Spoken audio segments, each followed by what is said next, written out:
Hazing you, making you come out after. Yeah, that's right. That's my punishment. Punishment for being one. What was your overall take on the defense? Oh, I think it's tough to make an immediate interpretation. Obviously, there's several plays that you want to have back, but you don't. They all count, you know. And so you can say there's an easy fix, but it doesn't really matter. They're in the books, you know. And so the yards count, the points count, and so those are the obvious blunders on the day. And you know, nobody cares the why. You know, in the moment, we'll find out the why, and as we evaluate things on film and those things, we'll get those things corrected. Clearly, missing Jordan Fuller is kind of a big deal in the back end of the defense. So, how good of a learning experience will this be for Justin and Isaiah?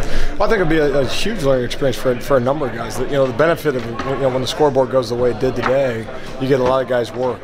You know, at all levels of the defense, but you know, both in the front.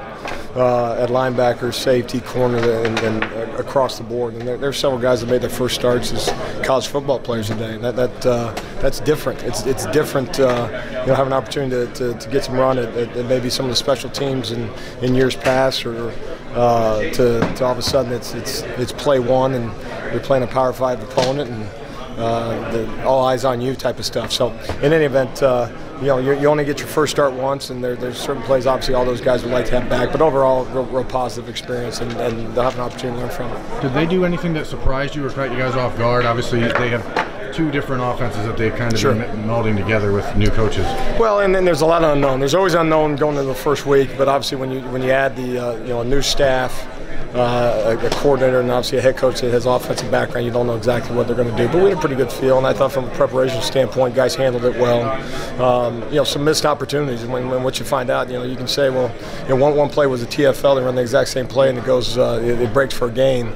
That doesn't make it okay. You know, and so in any event, you got to get to the bottom of it. Obviously, got to make tackles. We got to make sure that we're swarming to the football. That you know, a play that breaks for 5 doesn't turn into 15. And obviously, we had the extreme ones today that good defenses don't have.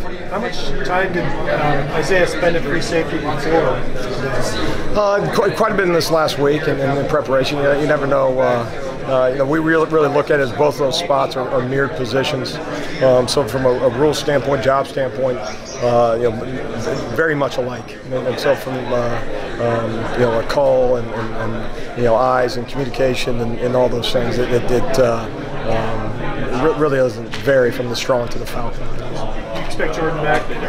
We hope so, and I think he's very close, and kind of was called a game time decision, but we think he'll be healthy very soon. How much of today, any of the mistakes or missed tackles or bad fits, is just maybe some young guys playing early, or is that not where you go with it? Well, I think you can, you know, you can say that, and it's probably very accurate to do so. It's still not the standard of Ohio State football. It's not what, you know, these players signed up for. It's not what, you know, we as coaches signed up for, to say, well, it's okay to be very average. And in the end, I think it was a very average at best day defensively. So regardless if it's a young guy, regardless if it's a backup, if you're going to you know, call yourself a silver bullet, and you're going to say that you're going to play for this defense, the standard is very high. And so there's several instances where we didn't live up to that today, and we got to get it corrected.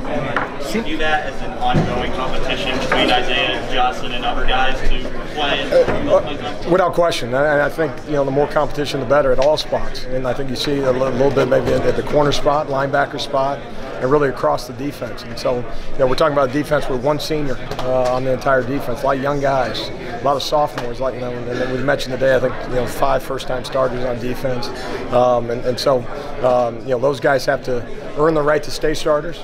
And there's guys behind them that got to get the message that, you know, if a starter falters, then they have an opportunity to possibly move up. So competition is good. It will continue.